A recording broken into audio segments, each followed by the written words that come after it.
अस्सलाम वालेकुम। कैसे हैं सब? कैसे हैं? ठीक ठाक।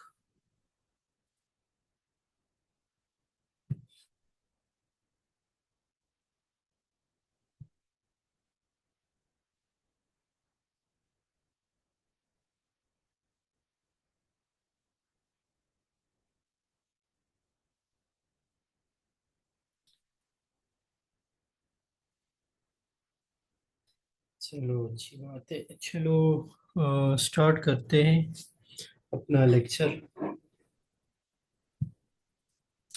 तो आज का जो हमारा लेक्चर है वो है about the properties of the nerve fibre. ठीक है कि नर्व फाइबर की प्रॉपर्टीज क्या है। तो असल में आज जो है वो जो मेन टॉपिक हमारा है वो हम पढ़ेंगे एक्शन पोटेंशियल के बारे में। ठीक है, एक्शन पोटेंशियल किस तरह जनरेट होता है और उसमें होता क्या है।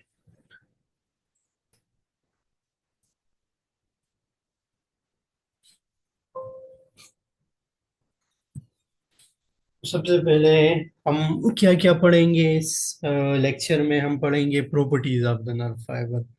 तो नर्व फाइबर, इससे पहले हमने नर्व के बारे में पढ़ा था कि नर्व क्या है और उसका स्ट्रक्चर किस तरह है, तो वो चीज़ें हमने पढ़ी थी। आज जो है वो हम ये पढ़ेंगे कि जो नर्व फाइबर हमारे पास होता है तो उसकी प्रॉपर्टीज क्या है, वो क्या क्या काम करते हैं। ठीक है, तो properties of the nerve fibre में क्या चीज़ें पढ़ेंगे। सबसे पहले होगा एक्साइटेबिलिटी, फिर उसके बाद होगी कंडक्टिविटी, फिर उसके बाद रिफ्रैक्टरी पीरियड होगा, फिर समेशन हम पढ़ेंगे, एडाप्टेशन, इनफेटिजिबिलिटी, और उसके बाद ऑल आर नन फिनोमेना या ऑल आर नन लॉ। तो सबसे पहले हम आते हैं एक्साइटेबिलिटी की तरफ कि एक्साइटेबिलिटी है क्या चीज़। ठीक है, एक्साइटेबिलिटी की अगर डिफिनीशन पढ़े तो एक्साइटेबिलिटी कहते हैं the physiochemical change that occur in a tissue when stimulus is applied to it. ठीक है, एक्साइटेबिलिटी क्या है? Physiochemical change that occur in a tissue when stimulus is applied. अब इसका मतलब क्या है? इसका मतलब ये है, स्टिमुलस असल में क्या चीज़ है, पहले तो ये समझ ले। स्टिमुलस हम बाहर से कोई भी इम्पल्स, कोई मैसेज किसी भी सेल को हम देते हैं तो उसको हम कहते हैं स्टिमुलस। तो स्टिमुलस असल में है एक एक्सटर्नल एजेंट। बाहर से जो भी आपको या आपके सेल्स को बाहर से जो भी मैसेज मिलेगा उस मैसेज को आप स्टिमुलस कहेंगे। तो एक्साइटेबिलिटी ये है कि जब भी एक टिश्यू को कोई स्टिमुलस, बाहर से कोई मैसेज आता है, कोई इम्पल्स आता है, तो उसकी वजह से उस सेल में क्या क्या चेंजेस आती है। ठीक है, उस चेंजेस को हम कहते हैं एक्साइटेबिलिटी। अब हर एक सेल जो है वो एक्साइटेबल नहीं है। हमारी बॉडी में कुछ ही ऐसे सेल्स है जो कि एक्साइटेबल है, और उसमें एक एग्जांपल हमारे जो है वो है न्यूरॉन। ठीक है, या नर्व फाइबर या नर्व सेल जो है हमारे पास। तो न्यूरॉन जो है वो हमारे पास एक्साइटेबल सेल है। एक्साइटेबल सेल इस तरह है कि जब भी आप इसको बाहर से कोई इम्पल्स, कोई मैसेज देंगे तो ये आपके पास एक्साइट होगा। ठीक है, किस तरह एक्साइट होगा तो उसके बिहाइंड हम मैकेनिज्म भी पढ़ लेंगे कि ये किस तरह एक्साइट होता है। उसके लिए कुछ चीज़ें जो है वो ज़रूरी है कि हम ये पढ़ लें कि न्यूरॉन जो है या कोई भी सेल है वो किस तरह एक्साइटेबल होगा। ठीक है, तो चलो पहले वो पढ़ लेते हैं कि एक्साइटेबिलिटी क्या चीज़ है और हम किस तरह कहते हैं कि ये वाला सेल जो है ये एक्साइटेबल है।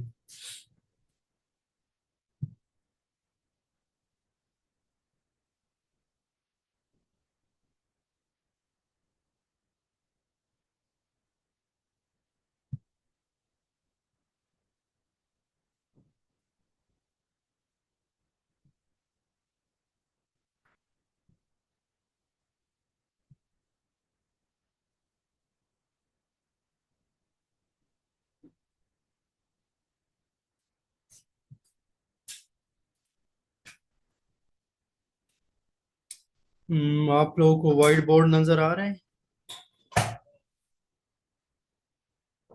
जी सर आ रहा है। ठीक है।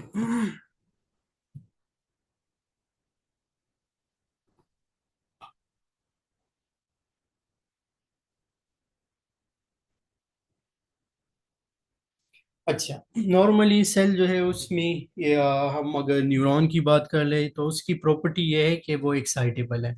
अब एक्साइटेबल का मतलब क्या है? फॉर एग्जांपल आप कह ले कि आपका एक न्यूरॉन है, जो कि न्यूरॉन, हमने इससे पहले न्यूरॉन के बारे में पढ़ा था कि हमारे पास एक मोटर न्यूरॉन होता है और एक सेंसरी न्यूरॉन होता है, ठीक है। तो अगर हम कहें कि हमारे पास एक सेंसरी न्यूरॉन है, सेंसरी न्यूरॉन का फंक्शन क्या है? फॉर एग्जांपल यहाँ पे है, हम कह लें कि ये है एक न्यूरॉन, ठीक है। यहाँ से इससे डेंड्राइट्स निकलेंगे और यहाँ पे इसका एक जोन है, ठीक है। अगर ये हमारा एक न्यूरॉन होगा, तो ये न्यूरॉन अगर सेंसरी है तो ये क्या करेगा कि यहाँ पे हमारे पास कोई रिसेप्टर होगा। रिसेप्टर का काम क्या है? किसी भी इम्पल्स को सेंस करना, ठीक है, किसी भी स्टिमुलस को या कोई भी एक्सटर्नल जो एनवायरनमेंट है उसमें कोई चेंज आता है तो वो उसको सेंस करता है। तो यहाँ पे रिसीवर होगा, रिसेप्टर होगा, ठीक है। तो यहाँ पे होगा एक रिसेप्टर, ठीक है।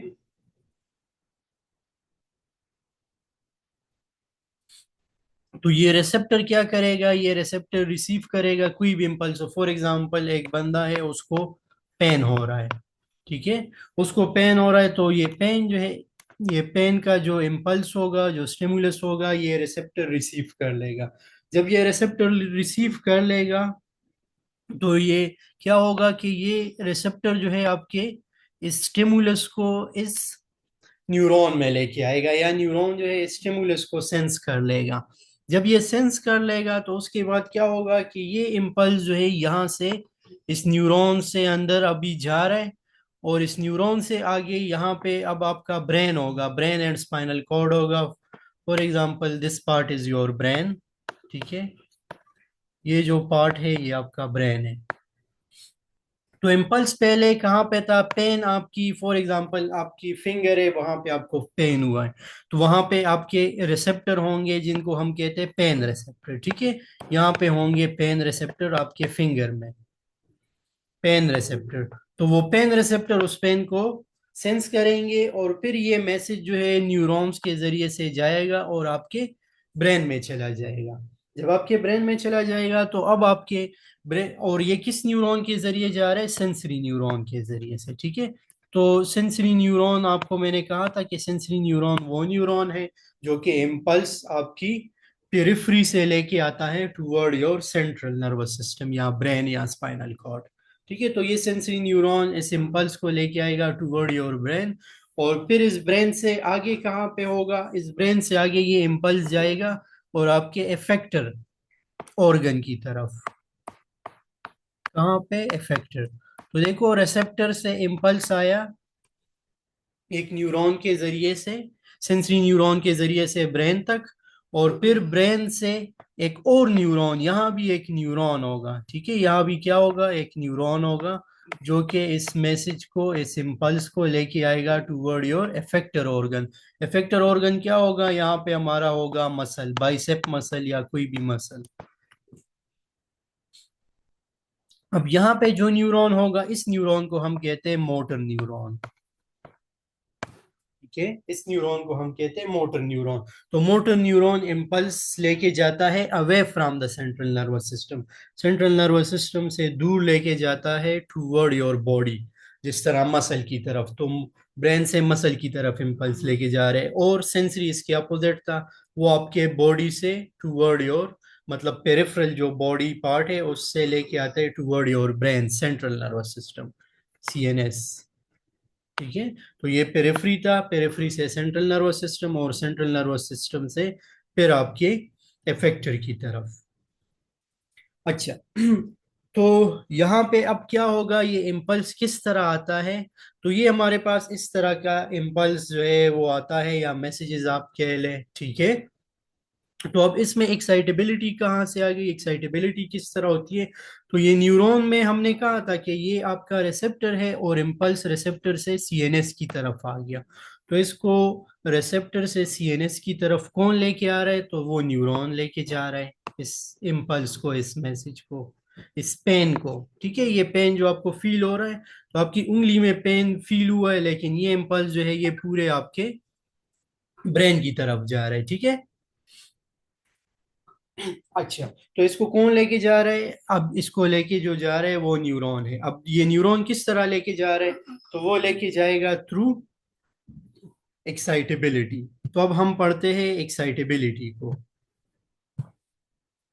एक्साइटेबिलिटी क्या है? अच्छा, नॉर्मली हमारे पास ये होगा कि फॉर एग्जांपल ये एक न्यूरॉन है हमारे पास। ठीक है, ये एक न्यूरॉन है, इसके ये जो पार्ट है ये इसके डेंड्राइट्स है, और ये जो पार्ट है ये इसका एक्सॉन है। ठीक है।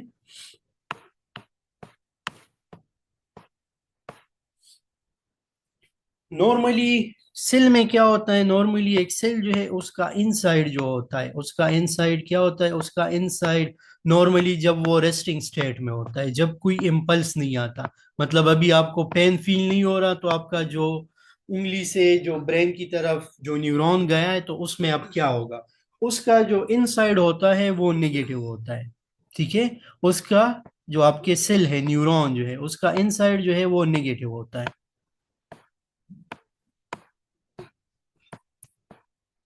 उसकी अंदर जो जो सेल की अंदर जगह होती है, ठीक है, जो इंट्रासेल्यूलर स्पेस होता है, एक होता है इंट्रासेल्यूलर, एक होता है extra cellular space. Extra cellular, अब ये सेल के बाहर ये जो जगह है इसको हम एक्स्ट्रा सेल्यूलर स्पेस कहेंगे। ठीक है, तो ये क्या होगा? एक्स्ट्रा सेल्यूलर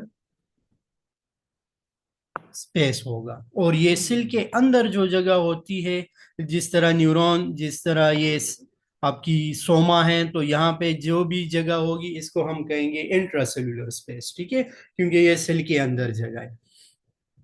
तो कोई भी जब सेल रेस्टिंग स्टेट में होता है तो एक्स्ट्रा सेल्यूलर जो स्पेस होता है वो नॉर्मली वहां पे होता है पॉजिटिव चार्जेस ज्यादा। ठीक है, अब यहाँ पे मैं बना रहा हूँ तो यहाँ पे पॉजिटिव चार्जेस ज्यादा है इस सेल के हर एक आउटसाइड जगह।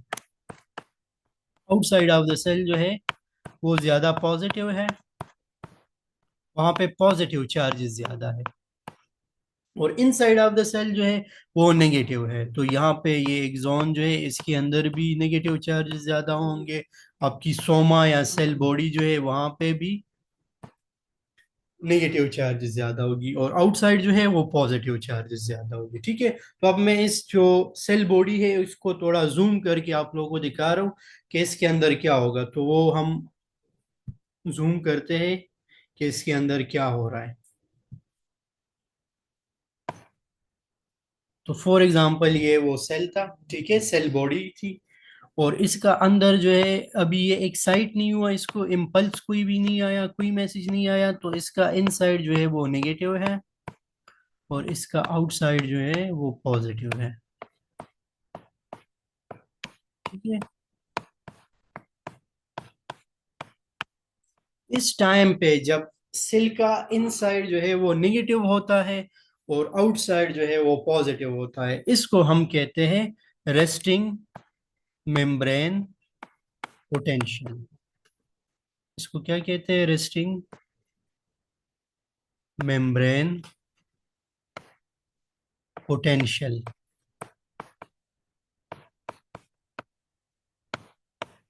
रेस्टिंग मेम्ब्रेन पोटेंशियल जब inside of the cell negative होता है और आउटसाइड ऑफ द सेल जो है वो पॉजिटिव होता है, इस टाइम को आप कहते हैं, या सेल के इस स्टेट को आप कहते हैं रेस्टिंग मेम्ब्रेन पोटेंशियल, या इस पोटेंशियल को सिंपली आप कहते हैं रेस्टिंग मेम्ब्रेन पोटेंशियल। ठीक है, तो रेस्टिंग मेम्ब्रेन पोटेंशियल क्या है? जब किसी भी सेल का, खासकर एक्साइटेबल सेल, न्यूरॉन या मसल हो गए, न्यूरॉन और मसल की सिंपल, न्यूरॉन भी एक्साइटेबल सेल है, और आपके जो मसल्स है ना, जितने भी मसल्स हैं, तो वो भी एक्साइटेबल है। जिस तरह आप कह लें कि आपके स्केलेटल मसल है, बाइसेप मसल है, ट्राइसेप मसल है, तो ये सारे एक्साइटेबल है। ये एक्साइटेबल है, इसी वजह से ही आप जो है कोई भी काम कर सकते हैं, दौड़ सकते हैं, कोई वजन उठा सकते हैं। ठीक है, क्योंकि ये एक्साइटेबल सेल है। तो जब सेल का इनसाइड नेगेटिव होता है, आउटसाइड पॉजिटिव होता है, तो इसको हम कहते हैं पोटेंशियल। ठीक है, इसको कहते हैं रेस्टिंग मेम्ब्रेन पोटेंशियल। तो ये पोटेंशियल जो होगा रेस्टिंग मेम्ब्रेन पोटेंशियल होगा। अब रेस्टिंग मेम्ब्रेन पोटेंशियल नॉर्मली हमारे पास होता है -90 मिली वोल्ट या -70 मिली वोल्ट। ठीक है, -90 और -70 मिली वोल्ट होगा। अच्छा, जब इस सेल को, फॉर एग्जांपल ये न्यूरॉन था, इस बंदे को पेन हुआ है, तो पेन हुआ होगा तो इसका मतलब कि यहाँ से कोई स्टिमुलस इसको मिला। ठीक है, वो पेन असल में क्या चीज़ है? स्टिमुलस है।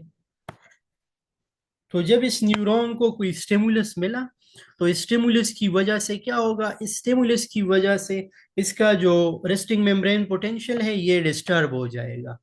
ये डिस्टर्ब हो जाएगा और ये रेस्टिंग मेम्ब्रेन पोटेंशियल से चला जाएगा एक और पोटेंशियल में, जिसको हम कहते हैं एक्शन पोटेंशियल में। ठीक है, इसको हम लोग कहते हैं एक्शन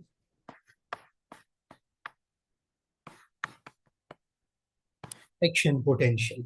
एक्शन पोटेंशियल में क्या होता है? ये जो आपका पहले सेल जो था वो इनसाइड नेगेटिव था, आपका न्यूरॉन, और आउटसाइड पॉजिटिव था। अब इस एक्शन पोटेंशियल में ये होगा। ठीक है, अब यहाँ पे होगा क्या? अब यहाँ पे ये होगा कि ये जो इनसाइड है ये पॉजिटिव हो जाएगा। इनसाइड विल बिकम पॉजिटिव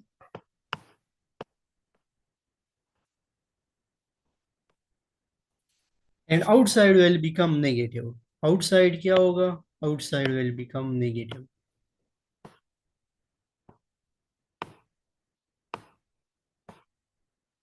तो वो स्टेट जब आपका इनसाइड जो है वो पॉजिटिव हो जाता है और आउटसाइड नेगेटिव हो जाता है, इस स्टेट को हम कहते हैं, इस पोटेंशियल को हम कहते हैं एक्शन पोटेंशियल। ठीक है, और एक्शन पोटेंशियल क्यों होता है? जब भी आपका सेल जो है वो एक्साइट होगा, तो इस पूरे प्रोसेस को हम कहते हैं एक्साइटेबिलिटी। कि जब आपका सेल जो है, न्यूरॉन जो है, खासकर न्यूरॉन की बात हम कर रहे हैं, ठीक है, जब न्यूरॉन जो है उसको कोई बाहर से कोई स्टिमुलस मिलता है, तो स्टिमुलस की वजह से क्या होगा कि ये आपका सेल जो है उसकी पोटेंशियल चेंज हो जाएगी और वो रेस्टिंग पोटेंशियल से एक्शन पोटेंशियल में चला जाएगा। तो इस पूरे प्रोसेस को हम कहते हैं एक्साइटेबिलिटी। और जो मैंने आप लोगों को बताया कि इससे पहले कि आपका स्टिमुलस क्या होगा, कि जिस तरह आपके उंगली में आपको कोई पेन हुआ है, ठीक है, और वो पेन जो है फिर वो जाता है आपके ब्रेन में, और ब्रेन को सेंस होता है कि मुझे इस उंगली में पेन हो रही है। ठीक है, या आप कह ले कि अभी आपको किसी ने टच किया और आपने देखा नहीं, आपको आपके फिंगर पे किसी ने टच किया और आपका फेस जो है वो दूसरी तरफ है, और आप देख नहीं रहे कि आप किस जगह पे कोई टच कर रहा है, लेकिन फिर भी आपको वो फील हो रहा है कि हाँ मुझे इस जगह पे किसी ने टच किया। तो वो क्यों आपको फील हो रहा है? तो वो इसलिए फील हो रहा है कि यहाँ पे आपके न्यूरॉन थे, ठीक है, टच के रिसेप्टर थे, तो वो जो है वो स्टिमुलेट हो गए। जब वो स्टिमुलेट हो गए, तो वो स्टिमुलस जो है वो यहाँ पे जो न्यूरॉन होंगे, तो उस न्यूरॉन को वो जो है एक्साइट कर देंगे, उसका रेस्टिंग मेम्ब्रेन पोटेंशियल एक्शन में चला चेंज हो जाएगा, और वो एक्शन पोटेंशियल जो है वो प्रोपोगेट होता है। एक्शन पोटेंशियल की एक प्रॉपर्टी है कि ये होता है प्रोपोगेट। ये भी आगे हम पढ़ेंगे, प्रोपोगेशन। ठीक है, प्रोपोगेशन यहाँ पे मैं लिख रहा हूँ, प्रोपोगेशन। प्रोपोगेशन का मतलब ये है कि एक जगह से दूसरी जगह जाना। ठीक है, प्रोपोगेशन मींस एक जगह से दूसरी जगह जाना। तो आपकी न्यूरॉन जो थे वो पहले आपकी उंगली में वहां पे स्टिमुलेट हो गए, ठीक है, वो एक्शन पोटेंशियल वहां पे जनरेट हो गया, और ये एक्शन पोटेंशियल उंगली से जाते हुए फिर हाथ से गुजर के वो जा रहे ऊपर जा रहे, और वो ब्रेन तक पहुंच गए। तो देखो, उंगली से ब्रेन तक जाना, तो इसको हम कहते हैं प्रोपोगेशन। ठीक है, और ये प्रोपोगेशन जो होता है वो हमेशा होता है in the form of action potential, in the form of action potential excitability. ठीक है, तो ये किस तरह होगा? तो अब आपको रेस्टिंग मेम्ब्रेन पोटेंशियल और एक्शन पोटेंशियल का स्टिमुलस का अंदाजा होगा। ठीक है, और प्रोपोगेशन थोड़ा मैंने बता दिया। तो अब देखो, एक्साइटेबिलिटी हम पढ़ते कि ये होगी किस तरह।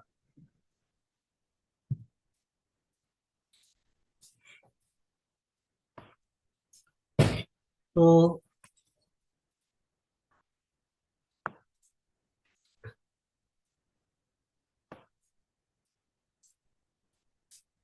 आप सपोज कर ले ये आपका एक न्यूरॉन है, ये साइड जो है ये न्यूरॉन आपके फिंगर पे है, तो यहाँ पे आपका फिंगर है, ठीक है। और उस फिंगर में कुछ रिसेप्टर यहाँ पे होंगे, फॉर एग्जांपल पेन रिसेप्टर है, तो आप कह ले कि ये आपका पेन रिसेप्टर होगा।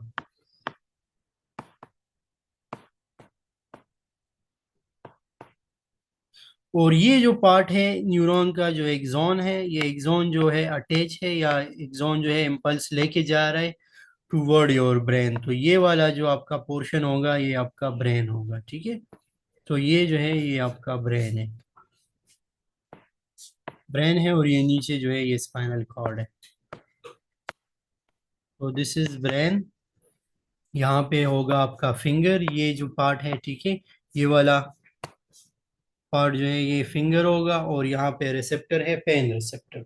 तो आपको पेन हुआ है तो वो रिसेप्टर ने स्टिमुलेट कर दिया, और वो रिसेप्टर जो है क्या होगा, वो रिसेप्टर आपके स्टिमुलस जो है वो एक्साइट करेगा आपके इस रिसेप्टर को, ठीक है। ये जो आपका रिसेप्टर होगा, तो पहले इसका इनसाइड जो था वो नेगेटिव था, इनसाइड क्या था, वो नेगेटिव था। फिर जब स्टिमुलस आया तो उसकी वजह से, और आउटसाइड जो था वो पॉजिटिव था। लेकिन जब स्टिमुलस आ गया तो उस स्टिमुलस की वजह से क्या हुआ, जो इनसाइड था वो हो गया आपका पॉजिटिव, और जो आउटसाइड था वो आपका हो गया नेगेटिव। तो ये जो जगह है ये नेगेटिव हो जाएगी आउटसाइड द सेल,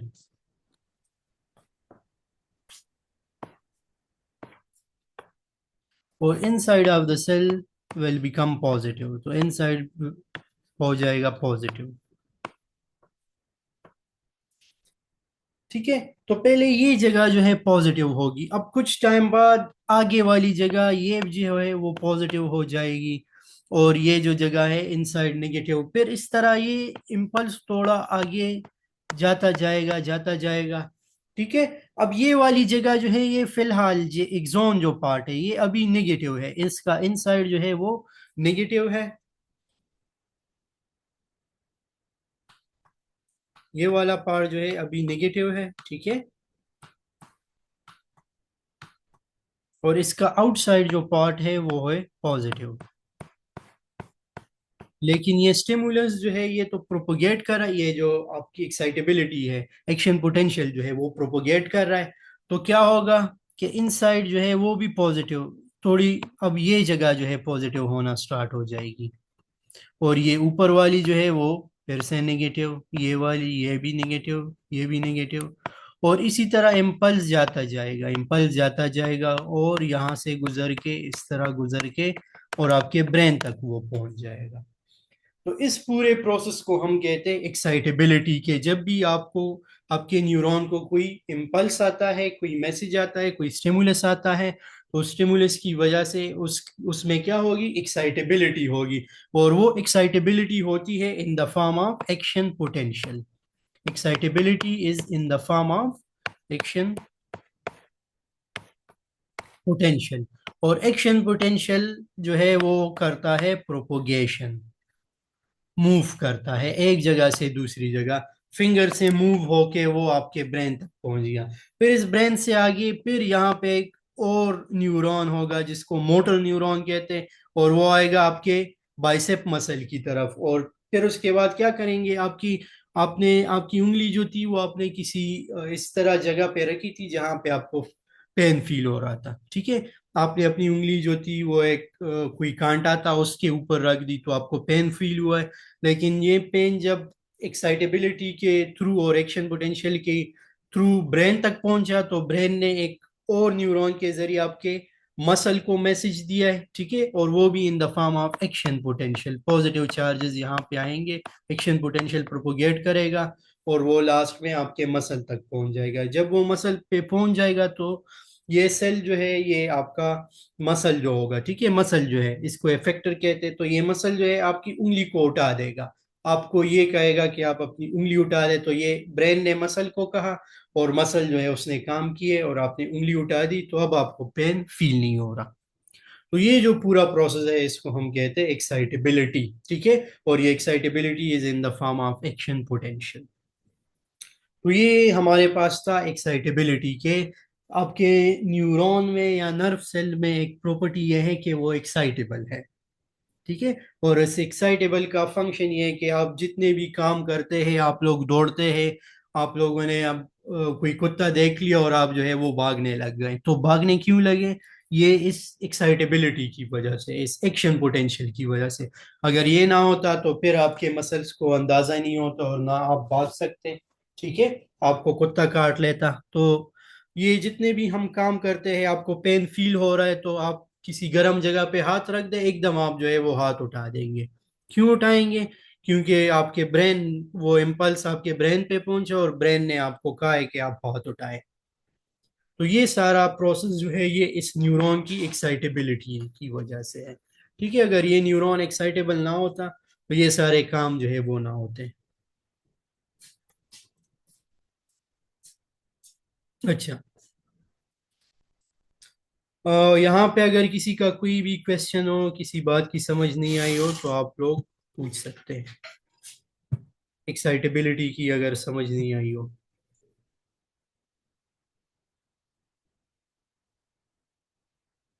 फिर आगे हम जाते हैं स्लाइड की तरफ, ठीक है।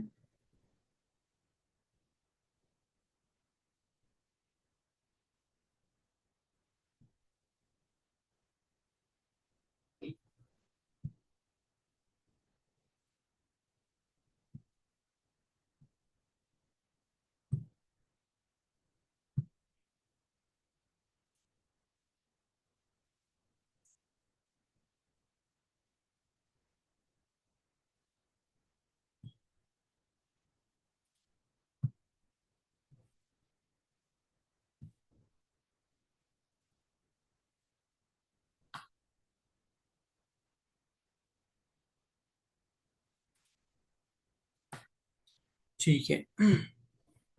तो एक्साइटेबिलिटी क्या है? The physiochemical change. अब देखो यहाँ पे लिखा है फिजियोकेमिकल चेंज, तो ये यहाँ पे हुआ क्या है, आपकी न्यूरॉन में केमिकल चेंजेस आए हैं। और ये केमिकल जो मैंने आप लोगों को बताया कि इनसाइड जो है वो पॉजिटिव हो जाता है, आउटसाइड जो है वो निगेटिव हो जाता है। तो ये क्यों होता है? तो इसके बिहाइंड भी मैकेनिज्म है कि यहाँ पे आपके पास कुछ, ये पॉजिटिव क्यों होता है, नेगेटिव क्यों होता है, तो ये आइंस की वजह से, ठीक है। और जो मेन आयन है वो है सोडियम और पोटाशियम। तो उनकी मूवमेंट होती है। तो जहाँ पे सोडियम चार्ज ज्यादा या पॉजिटिव चार्ज ज्यादा होंगे, वहां पे वो जगह पॉजिटिव होगी। जहाँ पे पॉजिटिव चार्जेस कम होंगे तो वो उस जगह को हम कहेंगे नेगेटिव चार्ज, ठीक है। तो ये आयंस जो है उनकी मूवमेंट की वजह से, तो इस वजह से इसको कहते हैं फिजियोकेमिकल चेंज, क्योंकि ये केमिकल्स की वजह से, आयंस के मूवमेंट की वजह से है, ठीक है। The physiochemical change that occur in a tissue when stimulus is applied. Stimulus क्या चीज है? एक्सटर्नल एजेंट है। एक्सटर्नल एजेंट है which is, which produce physiochemical change in the tissue. Nerve fiber have a low threshold for excitation than other cell. अब nerve fibre की threshold जो है वो काफी लो है एक्साइटेशन के लिए। थ्रीशोल्ड क्या चीज है? थ्रीशोल्ड हम कहते हैं द मिनिमल एनर्जी, ठीक है, the minimal potential required to produce excitation. मतलब नॉर्मली मैंने आप लोगों को बताया कि नॉर्मली जो सेल होता है वो होता है -90 मिली वोल्ट, ठीक है। क्या होता है? नॉर्मली सेल जो होता है वो होता है -90 मिली वोल्ट। जो रेस्टिंग मेम्ब्रेन पोटेंशियल है वो होता है -90 मिली वोल्ट, ठीक है। तो ये सेल एक्साइट तब होगा जब ये -90 से चला जाएगा -55 मिली वोल्ट पे। तो जब -90 से -55 पे चला जाता है, इस -55 को हम कहते हैं थ्रीशोल्ड पोटेंशियल, ठीक है। Threshold potential. तो कम से कम आपकी जो स्टिमुलस है वो इतनी होनी चाहिए कि वो आपके इस -90 को -55 पे लेके जाए, ठीक है। तो इसको हम कहते हैं थ्री शोल्ड पोटेंशियल। और इस थ्री शोल्ड पोटेंशियल से आगे क्या होगा? यहाँ से एक्शन पोटेंशियल स्टार्ट हो जाएगा और वो एक्शन पोटेंशियल फिर एक्शन पोटेंशियल क्या है, एक्साइटेबिलिटी है, ठीक है। तो ये एक्साइटेबल तब होगा कि जब यहाँ पे कम से कम आपके पास -55 मिली वोल्ट हो, जिसको आप कहते हैं थ्री शोल्ड पोटेंशियल। अच्छा, तो when a nerve fibre is stimulated based on the strength of the stimulus response divide, तो जब भी हम नर्व फाइबर को स्टिमुलेट करते हैं तो उसकी वजह से वो नर्व फाइबर क्या होगा, वो नर्व फाइबर जो है, वो नर्व फाइबर आपका स्टिमुलेट होगा और उसकी वजह से क्या होगा, वो एक रिस्पॉन्स डिवेल्प करेगा। जिस तरह मैंने आप लोगों को बताया कि आपके ने रिसेप्टर को एक्टिवेट किया तो वो रिसेप्टर आपके ब्रेन में जाएगा और ब्रेन आगे फिर क्या करेगा, वो रिस्पॉन्स जनरेट करेगा। आपने अपनी, आपको पेन हो रहा था और आपने अपना हाथ जो है वो हटा दिया है वो उस जगह से जहाँ पे आपको पेन हो रहा था, ठीक है, जिसकी वजह से आपको पेन हो रहा था, तो इसको हम कहते हैं रिस्पॉन्स। तो जब भी ये होगा, आपका नर्व जो है वो स्टिमुलेट होगा तो ये एक रिस्पॉन्स शो करेगा, रिस्पॉन्स डिवेल्प करेगा।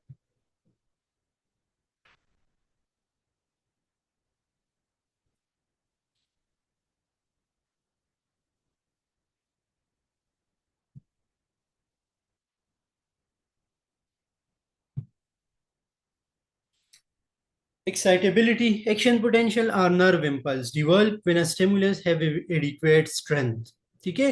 जब भी एक्शन पोटेंशियल कब जनरेट होगा, जब आपका स्टिमुलस कितना होगा कि वो एक एडिक्वेट स्ट्रेंथ प्रोड्यूस कर लेगा, मतलब जो वो आपके सेल को -90 से -55 पे लेके आए, तभी आपका एक्शन पोटेंशियल जनरेट होगा। अगर इससे कम होगा आपका स्टिमुलस, मतलब वो चार्जेस जो है, जो पॉजिटिव चार्ज, वो अगर इससे कम होंगे तो उसकी वजह से फिर जनरेट नहीं होगा, ठीक है। This adequate strength is known as threshold या मिनिमल स्टिमुलस। इस इडिक्वेट स्ट्रेंथ को हम क्या कहते हैं, आपको मैंने बताया कि इसको हम थ्रीशोल्ड पोटेंशियल या थ्रीशोल्ड स्टिमुलस कहते हैं। एक्शन पोटेंशियल जो है वो propagate, action potential is propagated, action potential हमेशा जो है वो प्रोपोगेट होता है। तो ये है एक्शन पोटेंशियल। एक दूसरा पोटेंशियल हमारे पास होता है जिसको हम कहते हैं इलेक्ट्रोट्रॉनिक या लोकल पोटेंशियल। लोकल पोटेंशियल क्या होता है, लोकल पोटेंशियल हमारे पास होता है वो पोटेंशियल जो कि कभी कभी भी प्रोपोगेट नहीं होता, एक जगह से दूसरी जगह नहीं जाता, ठीक है। तो उस पोटेंशियल को हम कहते हैं लोकल पोटेंशियल। लोकल कहते हैं भी किसी जगह को, एक एक जगह जो है उसको हम लोकल कहेंगे, ठीक है, जो कि मूव नहीं कर, जो एक जगह से दूसरी जगह नहीं जा रही होगी, तो वो लोकल पोटेंशियल होगा। अब local potential develop when the stimulus with sublingual strength is applied. अब ये कब डिवेल्प होगा, जब आप अप्लाई करेंगे, ठीक है, जब एक स्टिमुलस अप्लाई करेंगे लेकिन उसकी स्ट्रेंथ जो है वो काफी कम होगी, तभी आपके पास ये जो है लोकल पोटेंशियल जो है वो प्रोड्यूस होगा। लोकल पोटेंशियल में क्या होगा, फॉर एग्जांपल मैं कहूँ कि मेरा ये न्यूरॉन है, ठीक है, ये मेरा न्यूरॉन है और इसको मैंने, मुझे पेन हुआ है लेकिन वो पेन या मुझे किसी ने टच किया है, ठीक है, यहाँ पे मुझे किसी ने टच किया है, तो यहाँ पे टच रिसेप्टर एक्टिवेट होगा, लेकिन ये इतना कम एक्टिवेट होगा कि पहले जो मेरा न्यूरॉन था इसका जो पोटेंशियल था -90 मिली वोल्ट था।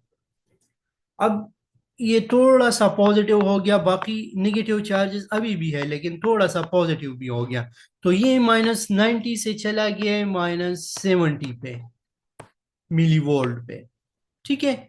तो जब ये -70 मिली वोल्ट पे चला जाएगा तो ये इस पोटेंशियल को हम कहते हैं लोकल पोटेंशियल। क्यों लोकल पोटेंशियल कहते हैं, क्योंकि ये आगे मूव नहीं करेगा। मतलब पहले तो ये था कि इस जगह से ये पोटेंशियल यहाँ पे आया, फिर ये पोटेंशियल यहाँ से मूव करते करते करते यहाँ से मूव होके आपके ब्रेन तक पहुंचा और ब्रेन से फिर आगे मूव होके आपके मसल तक पहुंचा, ठीक है। लेकिन यहाँ पे क्या होगा, सिर्फ आपका ये जो जगह है थोड़ी सी स्टिमुलेट हो जाएगी, बाकी ये मूव नहीं करेगा। बाकी आपका न्यूरॉन जितना भी है वो सारा क्या होगा, न्यूरॉन बाकी सारा ही उसी तरह नेगेटिव, मतलब उसी तरह नेगेटिव होगा, ठीक है। इनसाइड ऑफ द न्यूरॉन जो है वो वही नेगेटिव होगा। तो अभी भी ये इनसाइड जो है ये नेगेटिव है, तो इसका मतलब एक्शन पोटेंशियल प्रोपोगेट नहीं हो रहा, आगे नहीं जा रहा, तो इसको हम कहते हैं लोकल पोटेंशियल, क्योंकि वो सिर्फ एक लोकल जगह पे है, एक ही जगह पे है, ठीक है।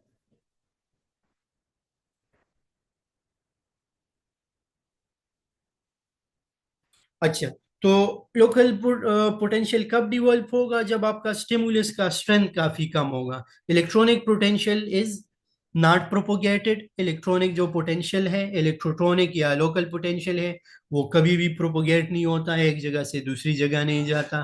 Because it alter the resting membrane potential for 7 milli volt, क्योंकि ये आपके रेस्टिंग मेम्ब्रेन पोटेंशियल को सिर्फ 70 मिली वोल्ट तक उसमें चेंज लेके आता है। मतलब कि ये 90 से 83 पे लेके आएगा, तो 83 पे लेके आएगा तो इसका मतलब कि ये क्या होगा, ये एक्साइटेबल नहीं होगा। प्रोपोगेशन के लिए कम से कम 15 मिली वोल्ट की जरूरत होती है, ठीक है। तो और ये सिर्फ 7 मिली वोल्ट प्रोड्यूस करता है, तो इस वजह से ये प्रोपोगेशन नहीं होगा।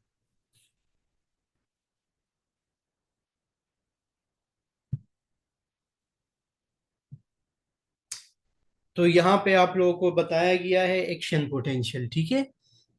तो देखो पहले, एक्शन पोटेंशियल हमारे पास मसल्स में जो है वो -70 होता है, न्यूरॉन में -70 होता है, और जो मसल्स है वहां पे -90 मिली वोल्ट होता है, ठीक है। जो रेस्टिंग मेम्ब्रेन पोटेंशियल है, रेस्टिंग मेम्ब्रेन पोटेंशियल।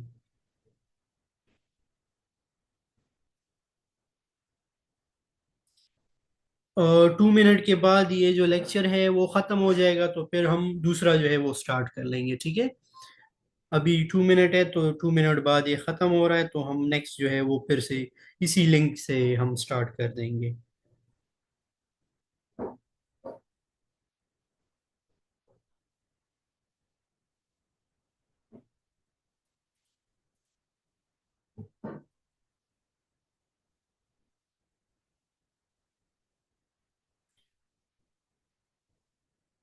तो नॉर्मली आपका जो न्यूरॉन है उसका रेस्टिंग मेम्ब्रेन पोटेंशियल -70 होता है, और जो मसल्स हैं उनका -90 मिली वोल्ट होता है। क्या होगा कि ये सेल जो है, अब यहाँ पे देख ले आपके पास,